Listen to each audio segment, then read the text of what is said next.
अस्सलाम वालेकुम, मैं हूं जवेद इकबाल ते अज्ज दी इस वीडियो विच तुहाड़े वास्ते मैं एक होर कहानी लेके आया। ਇਹ ਕਹਾਣੀ ਜਿਹੜੀ ਹੈ ਇਹ ਕਹਾਣੀ ਹੈ ਛੋਟੀ ਜੀ ਲੇਕਿਨ ਇਹਦੇ ਵਿੱਚ ਜਿਹੜਾ ਸਬਕ ਹੈ ਉਹ ਬੜਾ ਵੱਡਾ ਹੈ। ਇਹ ਕਹਾਣੀ ਸੁਣ ਕੇ ਤੁਸੀਂ ਆਪਣੀ ਜ਼ਿੰਦਗੀ ਵਿੱਚ 4-5 ਸਬਕ ਤੁਹਾਨੂੰ ਜਿਹੜੇ ਨੇ ਉਹ ਸਿਖਾਏ ਗਏ ਨੇ। ਤੁਹਾਨੂੰ ਕਿੰਨੀਆਂ ਵੀ ਤਲਕੀਨਾਂ ਕੀਤੀ ਜਾਵਣ, ਹਦਾਇਤਾਂ ਕੀਤੀ ਜਾਵਣ, ਸਮਝਾਇਆ ਜਾਵੇ, ਮੇਰੇ ਖਿਆਲ 'ਚ ਕੋਈ ਚੀਜ਼ਾਂ ਨੇ ਇਹ ਦੁਨੀਆਂ ਸੁਣੀਆਂ ਤੇ ਦੁਕੜੀਆਂ ਇਹ ਸਾਬ ਹੋ ਜਾਂਦਾ ਹੈ। ਪਰ ਇਹ ਕਹਾਣੀ ਸੁਣ ਕੇ ਤੁਹਾਨੂੰ ਜਿਹੜੀ 4-5 ਚੀਜ਼ਾਂ ਸਿਖਾਈਆਂ ਜਾਣਗੀਆਂ ਉਹ ਤੁਹਾਨੂੰ ਸਾਰੀ ਜ਼ਿੰਦਗੀ ਯਾਦ ਰਹਿਣਗੀਆਂ। ਮੇਰੇ ਚੈਨਲ 'ਤੇ ਅਗਰ ਤੁਸੀਂ ਨਵੇਂ ਹੋ ਇਹਨੂੰ ਸਬਸਕ੍ਰਾਈਬ ਕਰ ਲਓ। ਅੱਜ ਦੀ ਜਿਹੜੀ ਕਹਾਣੀ ਹੈ ਉਹ ਇੱਕ ਮੱਲਾ ਦੀ ਹੈ। ਮੱਲਾ ਯਾਨੀ ਬਾਬਾ ਮੱਲਾ, ਜਿਹੜੇ ਬਾਬਾ ਬੇੜੀ ਚਲਾਉਂਦਾ ਸੀ ਦਰਿਆ ਦੇ ਵਿੱਚ ਤੇ ਉਹ ਬਾਬਾ ਹੋ ਗਿਆ। ਜਾਨੀ ਉਹਨੂੰ ਕਿੰਨਾ ਚਿਰ ਹੋ ਗਿਆ ਹੋਏਗਾ ਕਿ ਉਹ ਬੇੜੀ ਚਲਾਉਂਦਾ ਸੀ, ਕਦੀ ਇੱਧਰ ਪਤਨ ਦੇ ਵਾਪਸ ਪਤਨ ਤੋਂ ਇੱਧਰ ਤੇ ਉਹ ਉਹਦੇ ਵਿੱਚ ਸਵਾਰੀਆਂ ਢੋਂਦਾ ਸੀ। ਉਹਦੇ ਵਿੱਚ ਸਵਾਰੀਆਂ ਕਦੀ ਬੰਦੇ ਆ ਕੇ ਬਹਿ ਜਾਣਾ, ਕਦੀ ਬੁੜੀਆਂ ਆ ਕੇ ਬਹਿ ਜਾਣਾ, ਕਦੀ ਮੀਆਂ ਬੀਵੀ ਆ ਕੇ ਬਹਿ ਜਾਣਾ, ਕਦੀ ਨਵੀਂ ਜਿਨ੍ਹਾਂ ਦੁਲੇ ਨੇ ਆ ਕੇ ਬਹਿ ਜਾਣਾ, ਨਵੇਂ ਜੋੜੇ ਨੇ ਆ ਕੇ ਬਹਿ ਜਾਣਾ। ਕਈਆਂ ਨੇ ਮੀਆਂ ਬੀਵੀਆਂ ਨੇ ਵਿੱਚ ਲੜਨਾ, ਕਈ ਜੋੜੇ ਲੜਦੇ ਰਹਿੰਦੇ, ਕਈ ਹੱਸਦੇ ਰਹਿੰਦੇ। ਕਦੀ ਉਹਦੇ ਵਿੱਚ ਆ ਕੇ ਸੂਫੀ ਸ਼ਾਇਰ ਬਹਿ ਜਾਂਦੇ, ਕਦੀ ਉਹਨਾਂ ਵਿੱਚ ਪੀਰ ਫਕੀਰ ਆ ਕੇ ਬਹਿ ਜਾਂਦੇ। ਬਾਬੇ ਦਾ ਸਾਰਾ ਦਿਹਾੜਾ ਉਹਨਾਂ ਬੰਦਿਆਂ ਨੂੰ ਵੇਖ ਵੇਖ ਕੇ ਲੱਗਦਾ। ਜ਼ਹਿਰੀ ਗੱਲ ਹੈ, ਉਹ ਬਾਬੇ ਦਾ ਤਜਰਬਾ ਵੀ ਉਹਨਾਂ ਦੀ ਗੱਲਾਂ ਸੋਚ ਕੇ ਉਸਨੇ ਵੱਧਦਾ ਗਿਆ। ਉਹ ਹੁਣ ਬਾਬਾ ਹੋ ਗਿਆ ਸੀ, ਉਹ ਬੜਾ ਸਿਆਣਾ ਬੰਦਾ ਹੋ ਗਿਆ ਸੀ।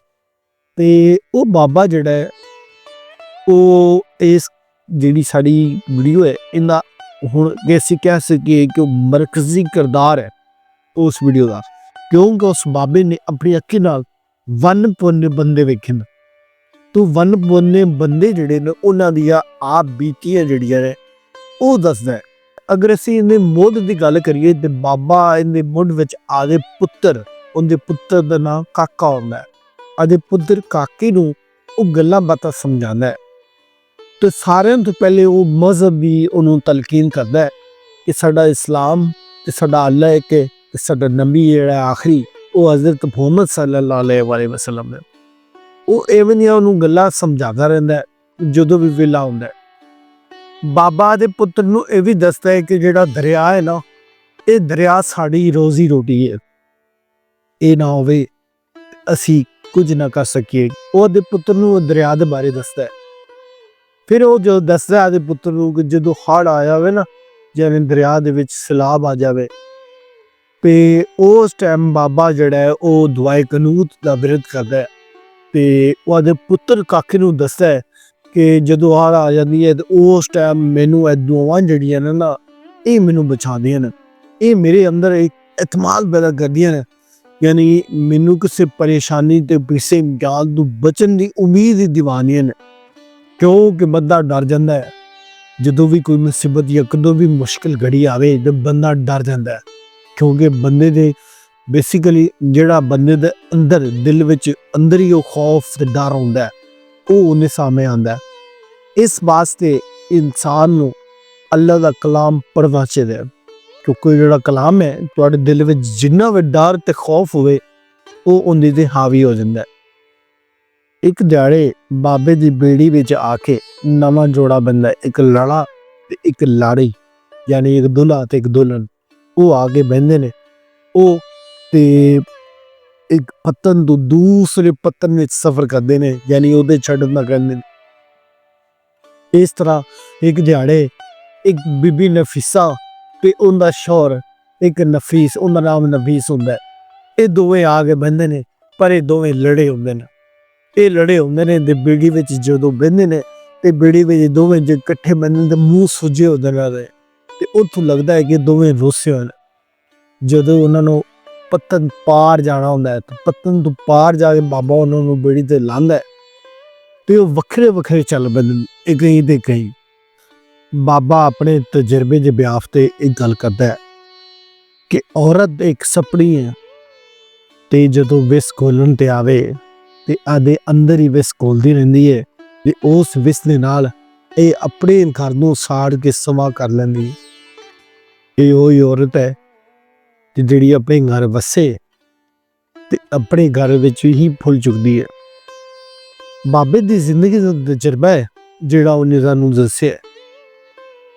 ਬਾਬੇ ਦੀ ਬੇੜੀ ਵਿੱਚ ਜਿਹੜਾ ਨਵਾਂ ਲਾੜਾ ਤੇ ਲਾੜੀ ਆ ਕੇ ਬਹਿੰਦੇ ਸਨ, ਉਹ 12 ਸਾਲ ਬਾਅਦ ਆ ਕੇ ਦੁਬਾਰਾ ਉਸ ਬੇੜੀ ਵਿੱਚ ਬਹਿੰਦੇ ਨੇ। ਬਾਬੇ ਨੇ ਉਹਨਾਂ ਨੂੰ 12 ਸਾਲ ਪਹਿਲੇ ਵੇਖਿਆ ਸੀ ਤੇ ਅੱਜ ਮਿਲਦਾ ਪਿਆ। ਬਾਬੇ ਨੇ ਉਹਨਾਂ ਨੂੰ ਸਿਆਣ ਲਿਆ, ਪਰ ਉਹ ਦੋਵੇਂ ਜਣੇ ਮੀਆਂ ਬੀਵੀ ਸਨ। ਉਦੋਂ ਉਹ ਲਾੜੇ ਤੇ ਲਾੜੀ ਸਨ, ਕਿੰਨਾ ਪਿਆਰ ਸੀ ਉਹਨਾਂ ਵਿੱਚ। ਪਰ ਅੱਜ ਦੋਵੇਂ ਇੱਕ ਦੂਜੇ ਦੇ ਖੂਨ ਦੇ ਤਰਾਏ ਹੋ ਸਨ ਤੇ ਇੱਕ ਦੂਸਰੇ ਦੇ ਉੱਤੇ ਤੋਹਮਤਾਂ ਲਾਉਂਦੇ ਪਏ ਸਨ। ਉਹਨਾਂ ਨੇ ਜਿੰਨਾ ਵੀ ਸਫ਼ਰ ਕੀਤਾ ਉਹ ਲੜਾਈ ਨਾਲ, ਤੋਹਮਤਾਂ ਨਾਲ ਕੀਤਾ। ਵਕਤ ਲੰਘ ਜਾਂਦਾ ਹੈ, ਅਹਿਸਾਸ ਤੇ ਜਜ਼ਬਾਤ ਵਕਤ ਦੇ ਉੱਤੇ ਇੱਕ ਗਰਦ ਜੰਮ ਜਾਂਦੀ ਹੈ। ਇਸ ਤੋਂ ਬਾਅਦ ਬਾਬੇ ਦੀ ਬੇੜੀ ਵਿੱਚ ਆ ਕੇ ਇੱਕ ਅਤੀਕ ਘਰ ਬਹਿੰਦਾ ਹੈ। ਰਸਮਾਂ ਰਿਵਾਜਾਂ ਦਾ ਖੋਜੀ ਹੁੰਦਾ ਹੈ, ਉਹਨਾਂ ਦੀ ਖੋਜ ਲਾਉਂਦਾ ਹੈ। ਕਦੀ ਉਹਦੀ ਬੇੜੀ ਵਿੱਚ ਐਸੇ ਬੰਦੇ ਆ ਕੇ ਬਹਿ ਜਾਂਦੇ ਨੇ ਜਿਨ੍ਹਾਂ ਦੇ ਅਕੀਦੇ ਕਮਜ਼ੋਰ ਹੁੰਦੇ ਨੇ, ਯਾਨੀ ਉਹ ਸ਼ਿਰਕ ਦੇ ਅਲੇ ਬਚ ਕੇ ਜਾਂਦੇ ਨੇ। ਉਹ ਜਾਂਦੇ ਨੇ ਕਿਸੇ ਬਾਬੇ ਕੋਲ ਜਾਂ ਕਿਸੇ ਬੰਦੇ ਕੋਲ, ਉਹ ਗੱਲਾਂ ਬਾਤਾਂ ਕਰਦੇ ਨੇ। ਉਹ ਮਲਾ ਬਾਬਾ ਉਹਨਾਂ ਨੂੰ ਵੀ ਸੁਣਦਾ ਹੈ, ਉਹਨਾਂ ਨੂੰ ਵੀ ਵੇਖਦਾ ਹੈ। ਕਦੀ ਬਾਬੇ ਦੀ ਬੇੜੀ ਵਿੱਚ ਪੀਰ ਆ ਕੇ ਬਹਿ ਜਾਂਦਾ ਹੈ। ਇੱਕ ਵਾਰੀ ਬਾਬੇ ਦੀ ਬੇੜੀ ਵਿੱਚ ਪੀਰ ਖਾਕੀ ਆ ਕੇ ਬਹਿ ਗਿਆ। ਉਹਨੇ ਬਾਬੇ ਨੂੰ ਢੇਰ ਸਾਰੀਆਂ ਦੁਆਵਾਂ ਦਿੱਤੀਆਂ ਔਰ ਉਹਨੇ ਜਿੰਨਾ ਵੀ ਸਫ਼ਰ ਕੀਤਾ ਬੇੜੀ ਵਿੱਚ ਬਹਿ ਕੇ ਉਹ ਤਲਾਵਤ ਕਰਦਾ ਰਿਹਾ।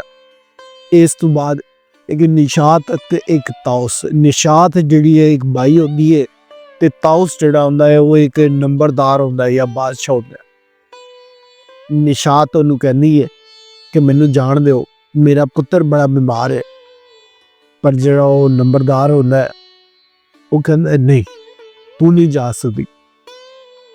ਫਿਰ ਬੈਠਾ ਉਹਨੂੰ ਇੱਕ ਖਿਆਲ ਆਉਂਦਾ ਹੈ। ਉਹ ਕਹਿੰਦਾ ਤੂੰ ਮੈਨੂੰ ਇੱਕ ਸੁਲਤਾਨ ਬਹੁ ਦਾ ਬੈਤ ਸੁਣਾ ਦੇ, ਫਿਰ ਚਲੀ ਜਾਵੀਂ।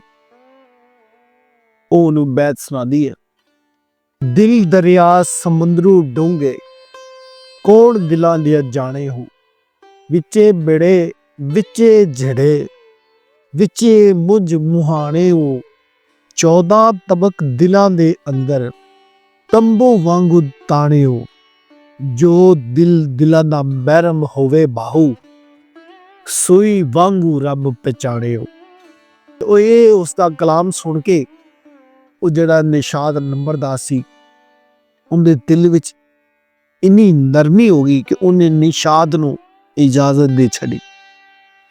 ਤੇ ਇਹਦਾ ਮਤਲਬ ਇਹ ਹੈ ਕਿ ਕੋਈ ਕਲਾਮ ਜਾਂ ਕੋਈ ਗੱਲਾਂ ਬਾਤਾਂ ਐਸੀਆਂ ਵੀ ਹੁੰਦੀਆਂ ਨੇ ਜਿਹੜੀਆਂ ਸਾਡੇ ਦਿਲ ਨੂੰ ਮੋਮ ਕਰ ਛੱਡਦੀਆਂ ਨੇ, ਜਿਹੜੀਆਂ ਬੰਦੇ ਨੂੰ ਮੋਮ ਕਰ ਛੱਡਦੀਆਂ ਨੇ। ਬੰਦਾ ਜਿੰਨਾ ਵੀ ਸਖਤ ਹੋਵੇ ਉਹ ਮੋਮ ਹੋ ਜਾਂਦਾ ਹੈ। ਕੁਝ ਟਾਈਮ ਗੁਜ਼ਰਨ ਦੇ ਬਾਅਦ ਬਾਬੇ ਨੂੰ ਇੱਕ ਹਲਕਾ ਕੁੱਤਾ ਵੱਢ ਲੈਂਦਾ ਹੈ। ਉਹ ਕੁੱਤਾ ਹਲਕਾ ਹੁੰਦਾ ਹੈ ਤੇ ਲਿਹਾਜ਼ਾ ਬਾਬੇ ਨੂੰ ਦਮ ਕਰਾਉਣ ਵਾਸਤੇ ਬੇੜੀ ਵਿੱਚ ਪਾ ਕੇ ਪਤਨ ਪਾਰ ਲੈ ਜਾਇਆ ਜਾਂਦਾ ਹੈ। ਜਦੋਂ ਬਾਬੇ ਦੀ ਬੇੜੀ ਅੱਧ ਜਾਂਦੀ ਦਰਿਆ ਦੇ ਅੱਧ ਵਿੱਚ, ਤੇ ਬਾਬਾ ਦਰਿਆ ਦੇ ਪਾਣੀ ਵਿੱਚ ਛਾਲ ਮਾਰ ਦਿੰਦਾ ਹੈ ਤੇ ਉਹਦੇ ਵਿੱਚ ਮਰ ਜਾਂਦਾ ਹੈ, ਰੁੜ ਜਾਂਦਾ ਹੈ। ਬਾਬੇ ਦਾ ਪਿਓ ਵੀ ਇਸੇ ਦਰਿਆ ਦੇ ਪਾਣੀ ਵਿੱਚ ਡੁੱਬਿਆ ਸੀ, ਐਵੇਂ ਮਰਿਆ ਸੀ। ਬਾਬੇ ਵੀ ਉਹ ਮਰ ਜਾਂਦੇ। ਇਹਦਾ ਮਤਲਬ ਇਹ ਹੋਇਆ ਕਿ ਬੰਦੇ ਦੀ ਮੌਤ ਜਿਵੇਂ ਲਿਖੀ ਹੋਵੇ, ਜਿੱਥੇ ਲਿਖੀ ਹੋਵੇ ਉਹ ਵੀ ਆਉਂਦੀ ਹੈ ਤੇ ਉੱਥੇ ਹੀ ਆਉਂਦੀ ਹੈ। ਬੰਦਾ ਜਿੰਨਾ ਵੀ ਕਾਰੀਗਰ ਹੋਏ, ਉਹਦਾ ਉਹ ਕਾਰੀਗਰਪਨ ਉਹਦੀ ਕੰਮ ਨਹੀਂ ਹੁੰਦਾ ਕਿ ਜਿਹੜਾ ਉਹਦੀ ਜ਼ਿੰਦਗੀ ਬਚਾ ਸਕੇ। ਬਾਬਾ ਸਾਰੀ ਜ਼ਿੰਦਗੀ ਦਰਿਆ ਦੇ ਉੱਤੇ ਰਿਹਾ। ਬਾਬਾ ਤੈਰਾਕੂ ਵੀ ਸੀ, ਪਰ ਜਦੋਂ ਉਹਨੇ ਛਾਲ ਮਾਰੀ ਉਹਨੂੰ ਮੌਤ ਨਹੀਂ ਬਚਾ ਸਕੀ। ਉਹ ਮੌਤ ਨੂੰ ਮਾਤ ਨਹੀਂ ਦੇ ਸਕਿਆ, ਉਹ ਉਤਾਰ ਨਹੀਂ ਸਕਿਆ, ਆਪਣੀ ਜ਼ਿੰਦਗੀ ਨਹੀਂ ਬਚਾ ਸਕਿਆ। ਇਸ ਵਾਸਤੇ ਜਦੋਂ ਲਿਖੀ ਹੈ, ਜੇ ਢੰਗ 'ਚ ਲਿਖੀ ਹੈ ਤੇ ਜਿਹੜੀ ਜਗ੍ਹਾ 'ਤੇ ਲਿਖੀ ਹੈ ਉਹ ਆ ਕੇ ਰਹਿਣੀ। ਅੱਜ ਦੀ ਵੀਡੀਓ ਵਿੱਚ ਅਸੀਂ ਵੇਖਿਆ ਕਿ ਇਹ ਸਾਨੂੰ ਇਸਲਾਮ ਤੇ ਇਸਲਾਮ ਦੀ ਗੱਲਾਂ ਬਾਤਾਂ ਤੇ ਸਾਨੂੰ ਕੁਝ ਦੁਆਵਾਂ, ਉਹਨਾਂ ਦੀ ਤਾਕਤ ਔਰ ਇਨਸਾਨ ਜਿਹੜਾ ਹੈ ਉਹਦੇ ਅੰਦਰ ਡਰ ਤੇ ਖੌਫ, ਉਹਨੂੰ ਵਿਟਾਮਿਨ ਦਾ ਕੀ ਸਦਭਾਵ ਹੈ। ਔਰ ਦੂਸਰਾ ਹੈ ਕਿ ਦੁਨੀਆ ਜਿਹੜੀ ਹੈ ਦਾਰੀ ਹੈ, ਦੁਨੀਆ ਦੇ ਲੋਕ ਜਿਹੜੇ ਨੇ ਇੱਕ ਡਰਾਮੇ ਵਰਗੇ ਨੇ। ਜਿਵੇਂ ਡਰਾਮਾ ਨਹੀਂ ਚੱਲਦਾ ਫਿਲਮਾਂ ਦੇ ਵਿੱਚ ਜਾਂ ਟੀਵੀ 'ਤੇ ਵੀ ਡਰਾਮਾ ਚੱਲਦਾ ਤੇ ਉਹਦਾ ਇੱਕ ਕਿਰਦਾਰ ਹੁੰਦਾ ਹੈ, ਉਹ ਵੀ ਹੈ। ਇਹ ਇਨਸਾਨ ਹੈ, ਇਹ ਮਨਪਨੇ ਇਨਸਾਨ ਨੇ। हर बंदा अपनी सोच रखता है, बखरी सोच रखता है, हर बंदे का किरदार बखरा है। ये सारा कुछ असी इस कहानी में सीखा और फिर असी ये लास्ट च भी सीखा कि बाबे की मौत उनके बारे में सीखा है। तो रिपीट हुई है, बाबे का प्यो भी उस जगह पर मरिया, उस पानी में डुब के मरिया, तो बाबा भी उस पानी में उस जगह पर मरिया। तो मुकफाते अमल भी कहा जा सकता है इनू। तो इस कहानी में असी 2 4 5 गल्लां जिहड़ियां सिक्खियां ने मेरे ख्याल उस मखमोज। बहुत शुक्रिया जी, मेरे चैनल देख तुसीं नवे हो, इन्हें सबसक्राइब कर लो। मैं तुहाडे वास्ते हाज़र होवांगा एक नवी कहानी, एक नवी फलसफा लैके तुहाडे वास्ते। बहुत शुक्रिया।